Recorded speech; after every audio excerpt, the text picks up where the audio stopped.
E aí, então, a proposta da serpente fecundou Eva e nasceu quem? Caim. Quem nasceu primeiro mesmo? Todo mundo guardou bem? Quem nasceu primeiro?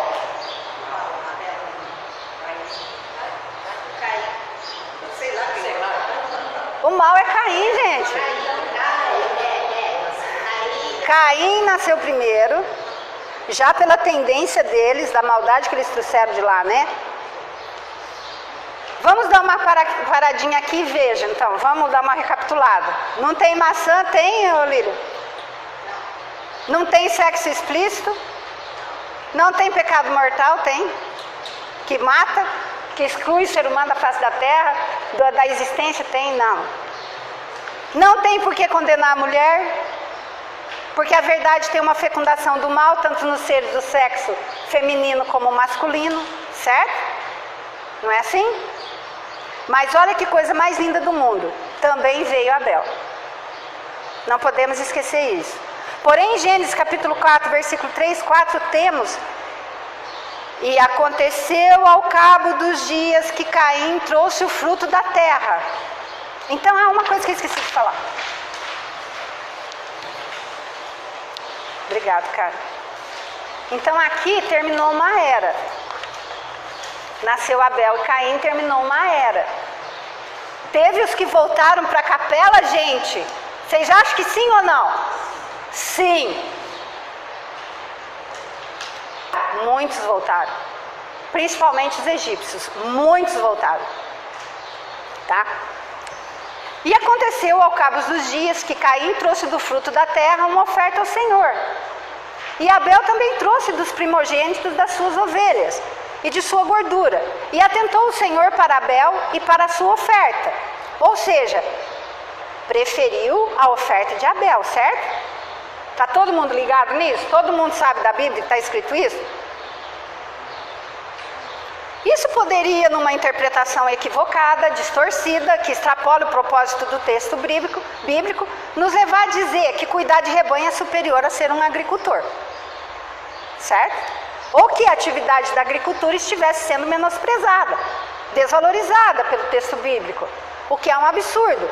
É claro que a agricultura é de uma nobreza espiritual imensa, dá alimento para todo mundo, né? Sem agricultura, sem o trabalho do lavador, não teríamos o pão à mesa.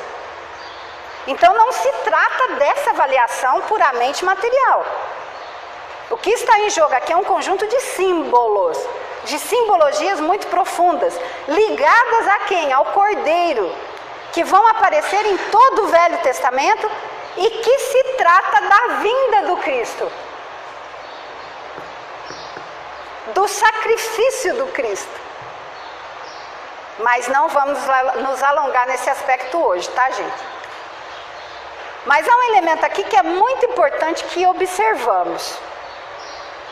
Olha só, presta atenção, gente.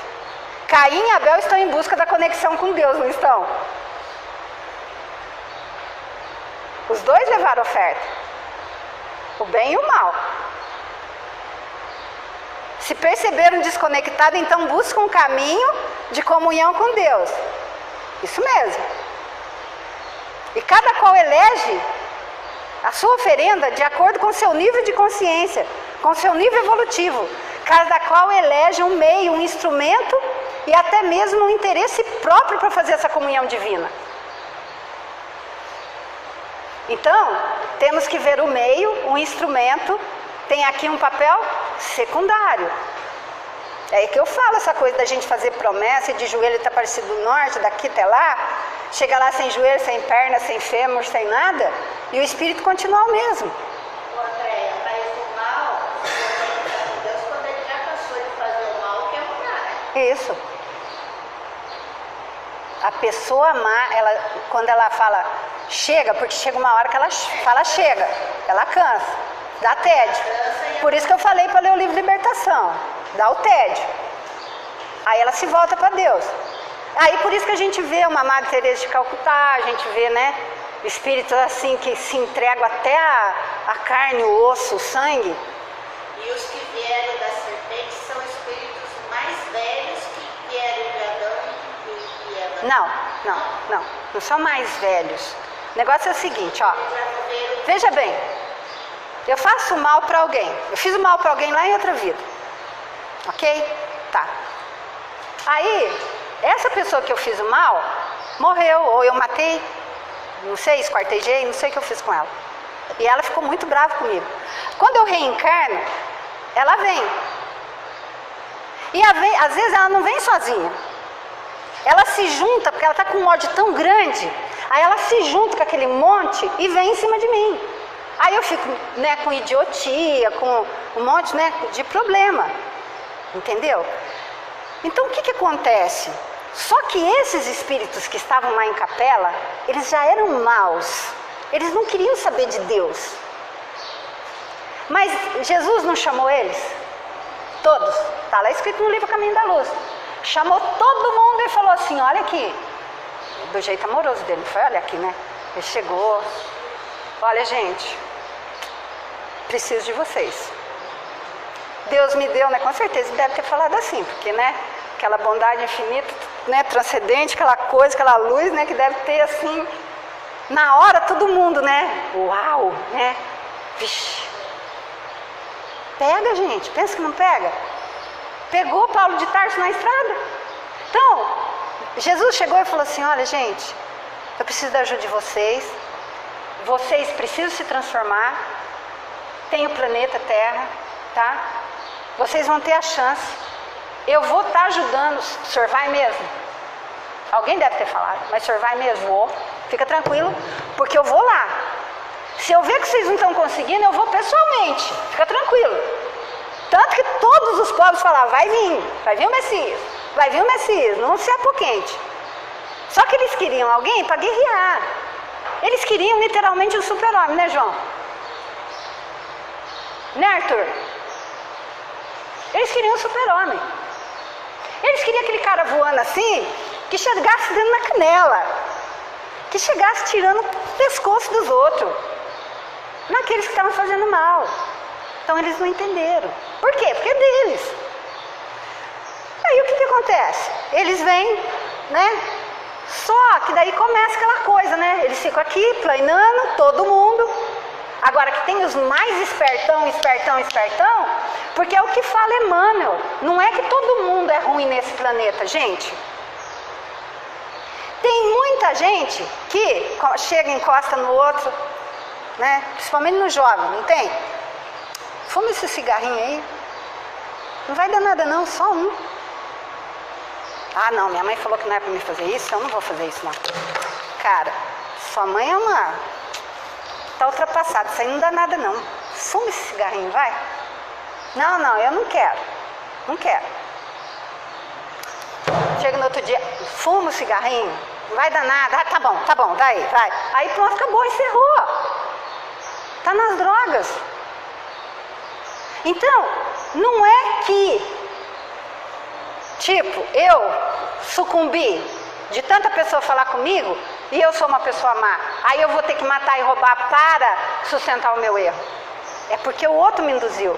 Então, se eu tirar aquele ali, eu tiro aquele ali, já sanou bem 20% do problema. Então, é isso que acontece. Vocês entendem? Então a serpente é aquele grupo, mas assim, ferrenho. Por isso que a gente tem que ter, Jesus foi muito claro, orai e vigiai. Ele foi muito claro. Tá? Entendeu, Lívia? Tá. Mas fica claro, nem sei onde que eu parei, mas fica claro que Deus não aceitou simbolicamente a oferta de Caim, por quê? Porque ainda está apoiada na materialidade, no terra a terra. É isso que está nos mostrando. Não tem coração, é como se tivesse desencargo de consciência ou algum tipo de interesse escuso, escondido. Deu para entender? E qual é a ação de Caim quando isso acontece? Quando o texto diz simbolicamente que sua oferenda não foi aceita, ou, de maneira concreta, agora, o seu modo de viver não foi aceito, Porque não tem nada a ver a oferenda, tem a ver o coração. Entenderam agora como é simbólico? Homicídio, morte, eu não quero que o bem prospere. Foi isso que ele fez. Qual foi a ação de Caim? Foi essa. Então, na verdade, qual é o fruto da oferta de Caim? Entenda uma coisa. Qual é o fruto que, mesmo que tivesse aqui na mão de Caim alguma coisa, qual era o fruto que estava aqui dentro? O mal, a violência. Então eu posso oferecer 100 mil reais em qualquer templo, mas o que está aqui dentro de mim? Entenderam agora? Não tem nada a ver com agricultura, com carneiro, com gordura, com...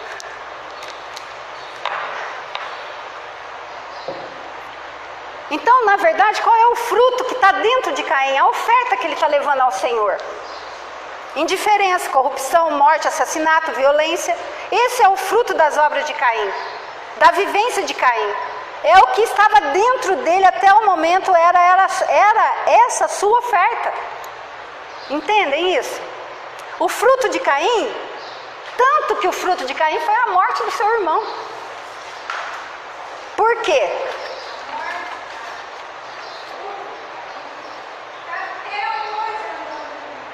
Ele vai falar isso aqui, calma que eu vou falar. Fica tranquila, dona Wanda. Porque o lema de Caim é assim: eu não sou responsável pelo meu irmão, eu não sou o guardador do meu irmão. Foi isso que ele respondeu em Gênesis, quando Deus perguntou, não foi? Onde está Abel, teu irmão? E ele disse, não sei, não sou eu o guardador do meu irmão. Ou seja, onde que está o bem que eu enviei para você, Caim? Adão, Eva, Caim, até aquele momento. O que você fez com ele? Você está continuando fazendo mal, Caim? Sabe quem que fez isso com os seres humanos? Os profetas.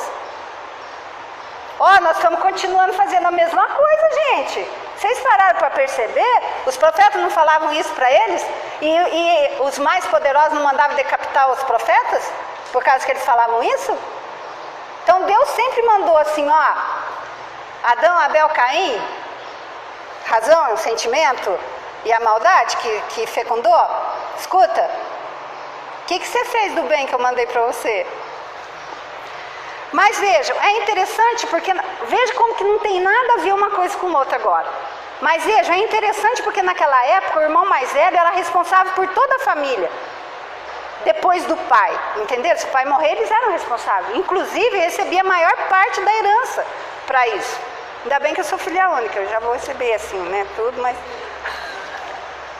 Portanto, essa resposta é para se pensarem muito, pois naquela cultura, essa resposta é realmente simbólica. E está essencialmente se referindo ao modo de viver do grupo de Caim, entenderam? Porque naquela época não tinha isso. O irmão mais velho cuidava da família e pronto, acabou.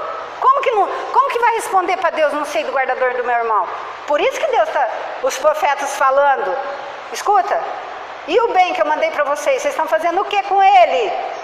Os profetas não iam no meio da estrada, da rua, da cidade, falava. Mas hoje esse grupo está percebendo a duras penas que não dá para ser assim, apesar de estar um pouco relutante ainda, né? A gente já vê um monte de gente chegando no centro, lotando o centro, e o grupo Caim assassina a primeira sementinha do bem que entra dentro deles, Abel. E sabe o que quer dizer Abel? Olha como é sugestivo, suspiro, que quer dizer um fôlego curto. Olha que coisa. Vejam que o mal assassinando o bem, o mal matando o bem, exterminando o bem, as florações do bem. Por isso a mensagem desse livro é a história da origem do mal. Entenderam agora? Seu Valdir, está tudo certo? O senhor está acompanhando? Tudo certo. Ô, Dona Fir, está tudo certo, Dona Fir? Quem?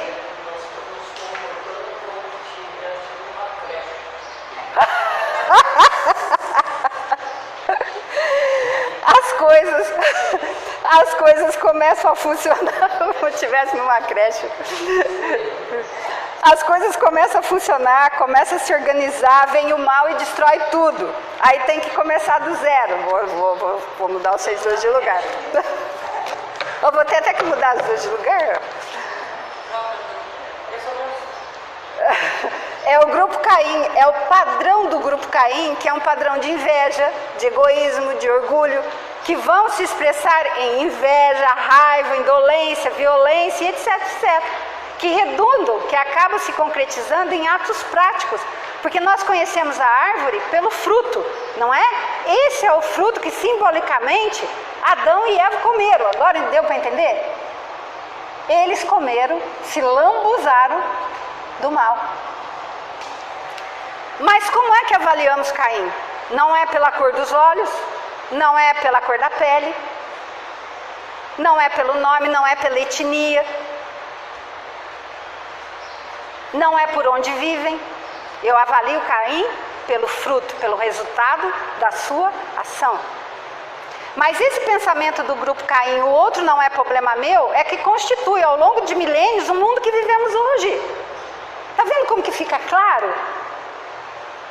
E acho que já ficou claro que não está funcionando muito bem essa maneira de viver só para mim, quando eu penso só em mim. Porque essa é a cultura do grupo Caim. Esse é o fruto do grupo Caim. E isso redunda inevitavelmente a omissão do grupo Caim, a maldade do grupo Caim, o descompromisso do grupo Caim. E cria o mundo em que vivemos, que é um mundo violento, cruel e injusto. Estão vendo por que é a origem do mal? Aonde que originou isso? Lá. Isso reduz inevitavelmente o que mais tememos. Não, peraí. Está ficando claro que necessitamos de um outro padrão, que é o padrão eu cuido dos outros para que os outros cuidem de mim. Isso reduz inevitavelmente o que mais tememos, a dor. No outro? Não, em mim. Porque eu vou ter que dar conta. E vocês viram a escalinha, quando mais eu sei, pior fica, né? Hoje eu estou deixando o saber de vocês pior, viu, gente? Como diz a minha mãe, uma coisa boa, quando ela vai falar que é uma coisa boa, ela fala, e pior? Pior? Não, é bom.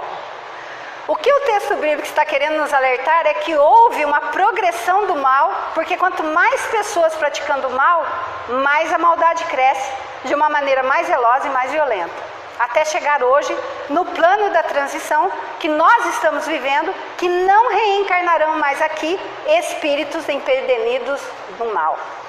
Empedernidos, sabe? Aquele um assim que só faz o mal. Tanto que Jesus, no Evangelho de João, tem um diálogo com os fariseus. Desse diálogo, do capítulo 8, 9 e 10 do Evangelho de João, o núcleo da discussão desse diálogo é se Jesus era ou não filho de Abraão. E naquela época, ser filho de Abraão significava manter as tradições, seguir as normas do grupo, os padrões culturais do grupo fariseu. Acontece que Jesus conversava com mulheres, não lavava a mão para comer, curava no sábado, enfim, agia contrariamente àquela tradição religiosa. Jesus veio mostrar que essas coisas exteriores não eram importantes. O que era importante é o que está no coração. E por quê? Porque aquela gente já estava na idade de aprender isso. Porém, para eles, o ritual exterior era mais importante do que internalizar o ensinamento de amor que contém a lei de Moisés. E isso acontece até hoje. Tanto que Jesus diz em Mateus 23, 27, ai de vós, escribas e fariseus hipócritas, pois que sois semelhantes aos sepulcros caiados, que por fora realmente parecem formosos, mas interiormente estão cheios de ossos, de mortos e de toda a imundície. Então lá, né? Senhor, Senhor, e tirando a coisa das viúvas e dos pobres. E em Mateus 23, 31, 33, está escrito, assim vós mesmos testificais, que sois filhos dos que mataram os profetas. Olha o que eu falei. Enchei vós, pois, a medida de vossos pais, serpentes, raça de víboras. Então, não está falando lá no começo que a serpente é o grau de maldade deles. Olha como vamos quase que montando um quebra-cabeça quando vamos juntando um texto com o outro. E aí percebemos que Moisés, colocando dessa forma o texto, pois se atribui a autoria desse texto a Moisés, ele lhes falava como a crianças aí, Dona Fir, por meio de imagens sensíveis. Porque então se há de impor a fé ingênua e crédula das crianças espirituais, que éramos naquela época da humanidade, como verdades, e que hoje, quer queira ou não, já estamos começando a desvendar. Olha quanta coisa que a gente desvendou aqui hoje. Não adianta querer esconder. A doutrina dos Espíritos está aí para isso, gente. Porque alterar um conhecimento e fazer com que mais tarde venha considerar a Bíblia um tecido de fábulas absurdas. É por isso que eu estou falando isso com as crianças. E as crianças entenderam tão bem isso tudo que eu estou explicando para vocês, que eu nem precisei dar essa aula inteira que eu estou falando com vocês. As crianças, Dona Feira, entenderam em 2 minutos que eu falei. A senhora acredita nisso? Falei com o João, com o filho da Alessandra, com o filho da Silvanice, eles entenderam muito melhor. Falei isso que eu estou falando. Não precisei falar tanto assim, a senhora entendeu? Porque eles estão engessados sobre nós. É. Sim, esse também é um fruto do mal, querer dominar. Mesmo porque mais tarde essa criança se tornará adulta e vai procurar o sentido das coisas. Isso é o natural, é o que está acontecendo conosco hoje. E eu fazia pergunta, o João respondia, eu queria ver se eles tinham aprendido. O João respondia, teu filho respondia, certinho. Mário respondia. E por isso, numa forma de concretizar isso, pedi que trouxesse seus filhos aqui hoje, viu? Obrigada, viu? Obrigada mesmo, Angélica. Vou ficar te devendo essa. E vejam, eles se entenderam de início melhor que muitos adultos. Mas continuando, por isso Jesus disse aos fariseus: vós tendes por pai ao diabo, e vos esforçais por realizar a sua vontade. Ele foi homicida desde o princípio. É um texto lindo. Porque aqui Jesus faz uma conexão digna de um Cristo que participou de tudo desde o início. Que fique claro, e ele diz que fique claro que Jesus participou de tudo desde o início. Não, o ancestral de vocês é Caim. Essa violência que tem dentro de vocês vem de Caim. Esse ciúme, essa inveja que estão manifestando contra mim vem de lá. E vocês vão me assassinar como assassinou Abel, porque eu sou o novo Abel. É isso que Cristo está falando com eles. Vocês vão me assassinar para que o velho... Presta atenção nisso, gente. Segura na cadeira agora, gente. Segura na cadeira, respira. Vocês estão todos desanimados, já faz um tempo que nós estamos aqui. Quem quiser levantar, levanta. Porque é o seguinte... Vocês vão me assassinar para que o velho mantenha suas estruturas arcaicas, ultrapassadas, violentas, truculentas e perversas, né, seu Oswaldo? É um texto profundo. Como entender esse diálogo de Jesus com os fariseus se não mergulharmos aqui no texto sobre Caim? Se não juntarmos as pecinhas, como entender a fala de Jesus? Como entender o que realmente a Bíblia, inspirada, quer nos dizer, nos alertar, mas sem enxertos, sem interesses outros que não o amor à evolução humana. Nós já éramos para estar, e sabe por que nós não estamos? Muitos séculos à frente, moralmente falando, pela nossa concupiscência.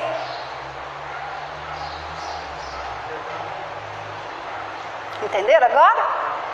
Porque a gente quis fazer o mal. Porque a gente estava bem fazendo mal. Sim, porque é preciso ter amor por cada ser vivente para levar a verdade que liberta, que esclarece. Quem fez isso? Allan Kardec. Mas quem fez isso? Os Espíritos. Mas quem fez isso? Jesus. Observe atentamente que o que Jesus estava dizendo aos fariseus é a característica de toda a transição de uma velha para uma nova era. No nosso plano de evolução terrena, de expiação e prova, o novo nunca chega com festa de aniversário, Alessandro. O ensinamento novo sempre chega num velório, porque estamos sofrendo mais pelo velho sistema que estamos deixando. Gente, está sendo duro eu desagarrar da maçã. Está sendo duro eu desagarrar do pecado mortal. Ô inferno! Não é assim que tem muita gente que pensa? Está sendo duro de tirar a serpente de lá. Ô dureza! Como que está sendo duro? Sofrendo mais pelo velho sistema que estamos deixando do que se alegrando com o novo selamento que estamos recebendo. Somos imortais. Caminhamos para a evolução. Um céu, um paraíso nos espera, pelo amor de Deus. Mas não é para ficar sem fazer nada. Mesmo hoje, nosso pranto é um pranto pelas coisas velhas que estão sendo deixadas para trás, dada a nossa incapacidade de enxergar, de acolher, de agradecer, de agregar o novo que chega, clareando o nosso caminho e, consequentemente, o nosso espírito. Mas eu preciso me esforçar, e é aí que está o X da questão, né? Eu quero ficar com o velho, porque o velho tem um padre lá que pega a minha confissão. Eu quero ficar com o velho porque eu tomo, né, alguma coisa e daí está tudo certo, tudo resolvido com Deus. E eu vou para casa, está tudo certo, continuando fazendo as mesmas barbaridades. Como desagarrar disso? Senhor! Assim percebemos, são pontos importantes, esses símbolos do texto vão se repetir ao longo de toda a narrativa bíblica. E observamos que se buscamos um pouquinho de conhecimento, tudo se aclara. Porque aqui tem uma narrativa que fala de família, pai, filho, irmãos, irmão matando irmãos, oferta a Deus. É uma sociedade simples, água pastoril. E em meio a essa aparente simplicidade, tem símbolos de profunda grandeza espiritual ocultos. Por quê? Porque a maioria das criaturas estão querendo códigos secretos, doutrinas espetaculares, o céu se abrindo, uma nave interestelar revelando coisas, querendo ver o inferno, o fogo, aquela fila de gente sendo julgada, gritando, agonizando. Gente, é isso que a gente quer ver. Aí a gente vai estar tudo contente. Sabe por quê? Porque a gente acha que é o outro que vai estar lá.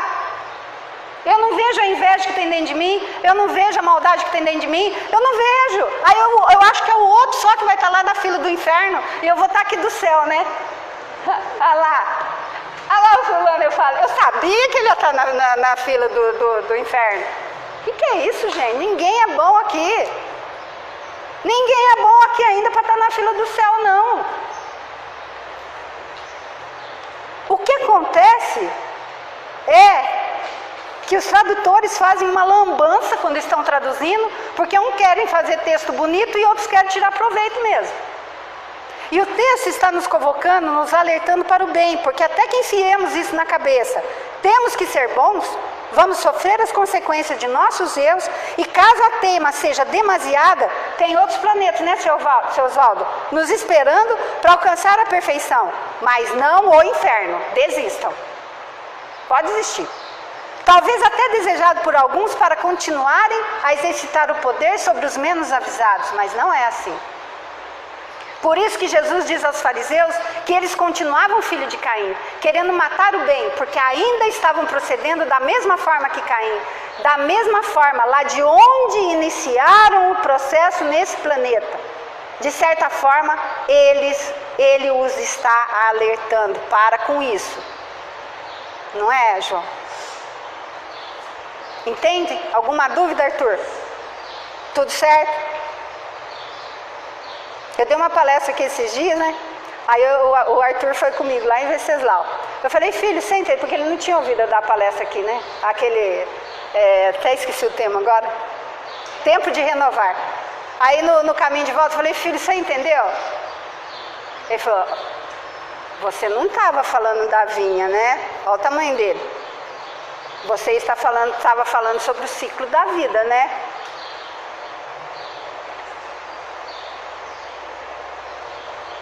Por isso que eu falo de Abel e Caim desse jeito com as minhas crianças, né? Que vocês deixam eu estar atrás aqui para mim. Quem vê pensa que é minha mesmo. Quando Jesus diz, vós tendes por pai o diabo no sentido metafórico, claro, pai não no sentido de pai biológico, pai no sentido de inspirador, ou seja, nós imitamos o grupo Caim até hoje, filho do grupo Adão e Eva, porque Caim é o pensamento mau e Abel é o pensamento bom. Ou seja, aquele projeto que começou com Adão e Eva e que se corporificou em Caim, portanto, Caim é a fecundação da proposta do grupo representado por uma serpente. E o que simbolicamente o texto nos diz quando relata em Gênesis 4, 16, 18? E saiu Caim de diante da face do Senhor e habitou na terra de Nod, do lado oriental do Éden, e conheceu Caim a sua mulher. E ela concebeu e deu à luz a Enoque, e ele edificou uma cidade e chamou de nome, o nome da cidade conforme o nome de seu filho Enoque. E a Enoque nasceu Irade, e Irade gerou a Meujael, e Meujael gerou a Metusael, e Metusael gerou a Lameque. E eu parei por aí porque era muito leque, eque e eque, tá? Aqui está descrito e simbolizando assim: depois que Caim comete o crime, ele foge e encontrou uma mulher e edificou uma cidade, mas uma cidade pressupõe a existência de habitantes, visto não ser de presumir que Caim a fizesse para si, sua mulher e seu filho, nem que a pudesse construir. Como que faria isso sozinho? E para que uma cidade para os três? Nessa própria narrativa, portanto, se tem de inferir, de colocar, de entender que a região era povoada. Já era povoada, então, Adão e Eva não foram os primeiros. E não poderia ser pelos descendentes de Adão, que então se reduziram a um só, Caim. E fica claro a presença de outras pessoas, pois Caim, no texto diz, serei fugitivo e vagabundo, e quem quer que me encontre, matar-me-á. Ele não falou isso para Deus? Ué, quem poderia ele temer que o matasse e que utilidade teria o sinal de Deus lhe pôs para preservá-lo de ser morto, uma vez que ele a ninguém iria encontrar, Deus? Para quê? Não era só Adão, Eva e ele? Como que explica? Ora, se havia na terra outros homens, afora a família de Adão, é que esses homens aí estavam antes dele, de onde se deduz essa consequência, tirada do texto mesmo de Gênesis. O grupo Adão não é nem o primeiro, nem o único pai do gênero humano. Pronto, está explicado, acabou. E Deus diz a Caim, para ele se retirar e reproduzir-se, multiplicar-se. Olha o perigo. Então eu terei uma geração de Caíns? Claro! Né, seu João? Que são filhos, netos, bisnetos, mas são a mesma coisa. Podemos verificar que o filho de Caim... Tudo. O neto de Caim será um assassino, bisneto, e isso vai se multiplicar. O ódio e a violência vai se multiplicar. Esse é o legado.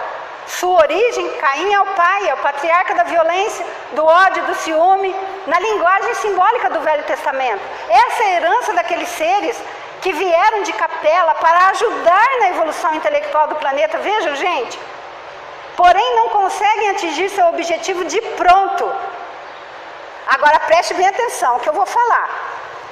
Porque, claro, ainda falta muito alto dentro, porque ainda fala muito alto dentro deles o orgulho, o egoísmo que fez com que aqui aportasse. O mal, então, é fecundado e é levado aos que aqui já estavam quando eles chegaram. Olha a responsabilidade que recai nesse momento sobre os ombros deles. E isso fica claro com a leitura do livro Caminho da Luz. Tudo se encaixa agora se você pegar esse livro e comparar com o livro Gênesis. Mas não precisamos ficar desesperados achando que, nossa, agora está tudo perdido. Deus permitiu isso. E agora, João? E agora, Arthur? Caim saiu multiplicando, gente. E agora como é que faz a coisa? Mas, amigos, sim, Deus sabia que ia acontecer isso, porque é a outra chance que os Caíns estão tendo aqui na terra, gente. Lembram? E Deus não sabia, Jesus não sabia, porque Jesus já falou que vinha. Vocês acham que ele não sabia que ele ia morrer quando ele viesse?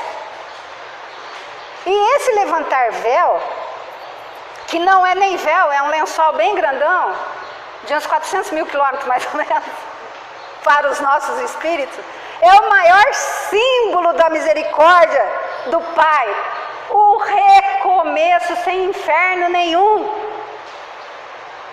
E lembram, o recomeço em um planeta, mas não como castigo, mas como um processo psicopedagógico para adaptação no bem comum. Sim, pois estavam aqui reunidos todos os trânsfugas e de certa forma eles teriam que se ajudar uns aos outros.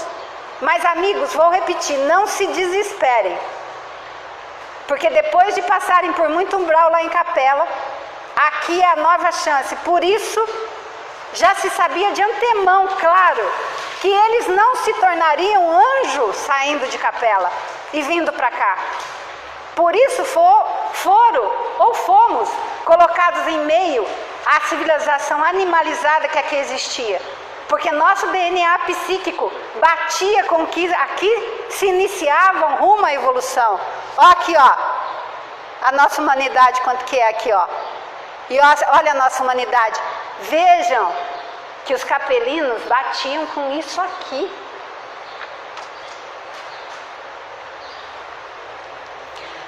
Mas sim, cada um vai responder por cada ato onde quer que se encontre. É simples. Porém, dependendo, pode ser muito doloroso. Entende agora porque tudo é tão simbólico? Portanto, cuidado, muito cuidado. Respira, vamos dar uma pausa. Agora tem uma coisa aqui. O que eu estou tentando falar aqui nesse final aqui é da fecundação. Vocês querem ler em casa Rápido então, vou falar rápido. Mas vamos falar um pouco sobre essa fecundação psíquica, para ficar claro. Haroldo nos diz que o senhor Honório Onofre de Abreu gostava muito de um texto de André Luiz, que está no livro Evolução em Dois Mundos, que fala da fecundação psíquica. O que é isso? A mulher tem no seu interior o útero, ovário, que lança o óvulo e vem o espermatozoide, que é externo. Encontra com o óvulo e dá início ao processo de concepção. Bom, isso é uma concepção biológica, que dará origem a um outro corpo físico, que se desenvolverá dentro da mulher. Mas nós também possuímos uma espécie de útero mental, no nosso campo mental, e elementos de outras mentes penetram na nossa mente, que Kardec chamava de nossa atmosfera psíquica, e nos fecundam. Gente, eu vou ter que tomar água. Só um minutinho.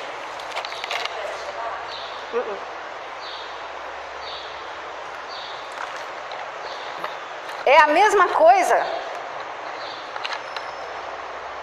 Alguém diz assim: fulano, por que você não faz vestibular para agronomia? Você tem o dom de lidar com plantas, etc.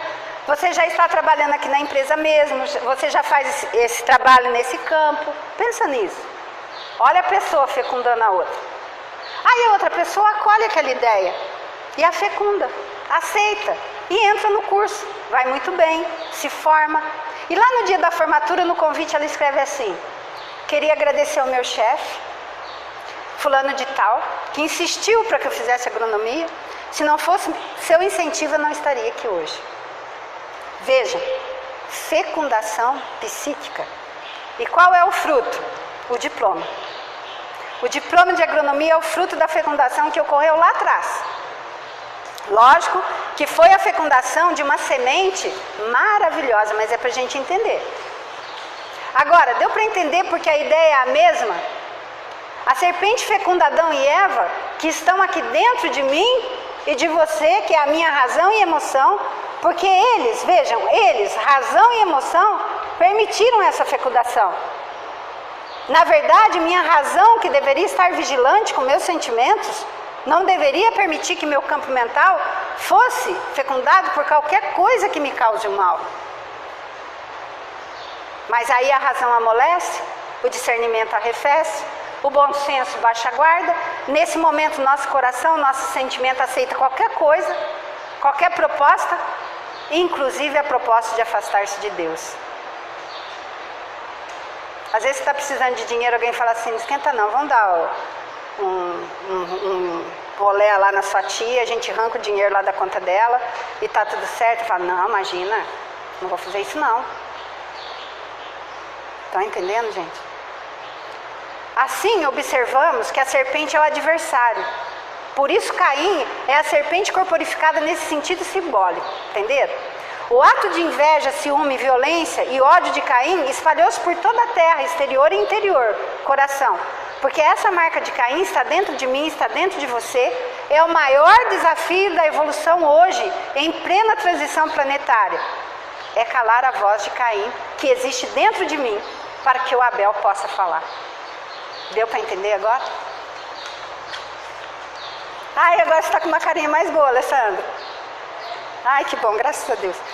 E aqui vamos relembrar a fábula dos dois lobos, dos índios Cherokee, onde o avô comenta com seu neto, é como se existissem dois lobos dentro de mim.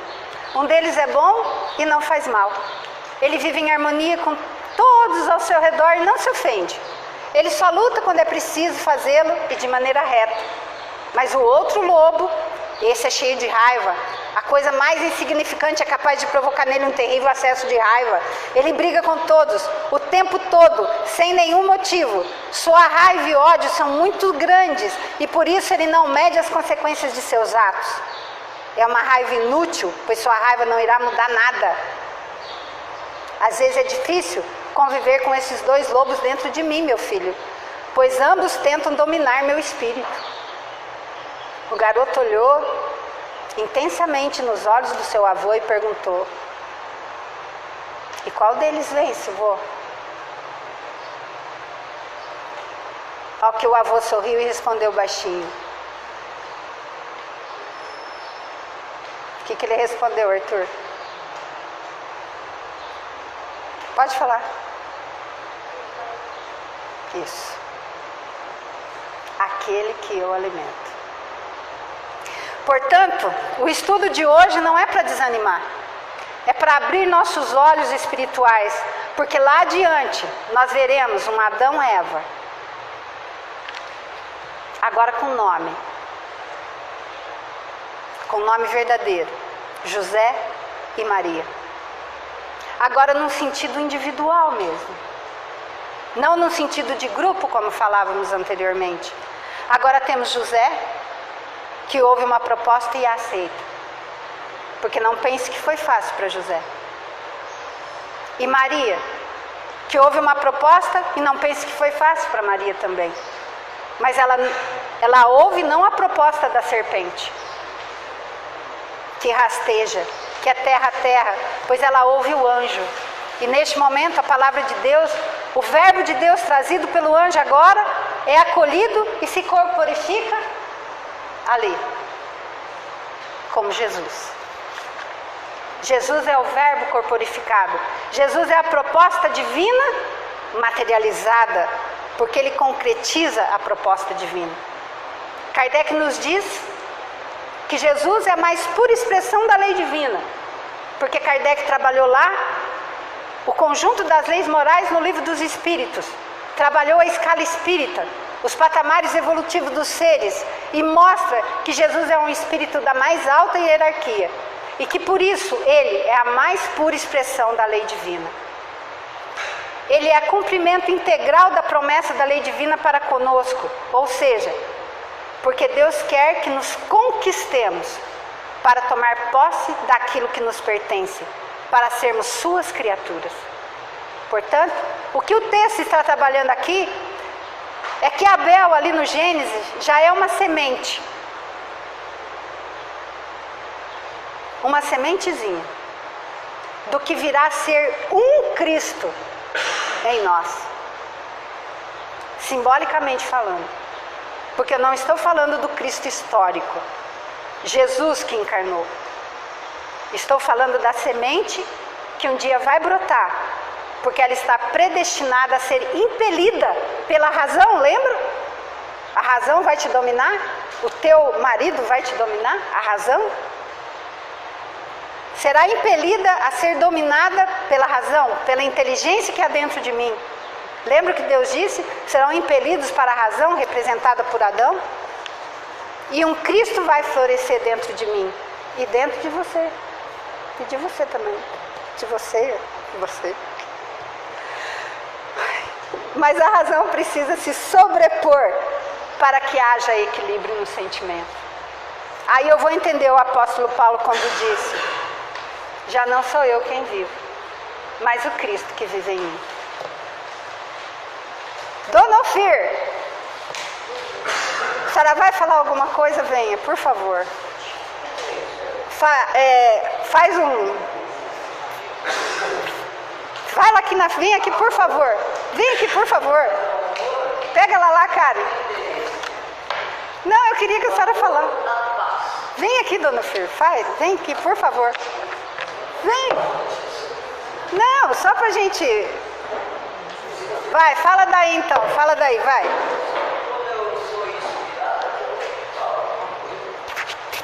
Dona Ofir. Não é assim. É uma coisinha. Pior que vocês. Não é assim, bem assim, não. Não, vem aqui, só falar um pouquinho. Fala o que a senhora tem vontade, vai. Que tudo isso prevalece o amor. Não aquele amor de interesse para isso ou para aquilo, mas sim aquele amor da paz que a gente sente, da confiança que a gente sente nessa paz, que a gente transmite com amor. Esse é o significado desses encontros que nos revela as oportunidades, não como interesse, mas como uma verdade tão simples e tão poderosa que todos possam vencer. Que assim seja.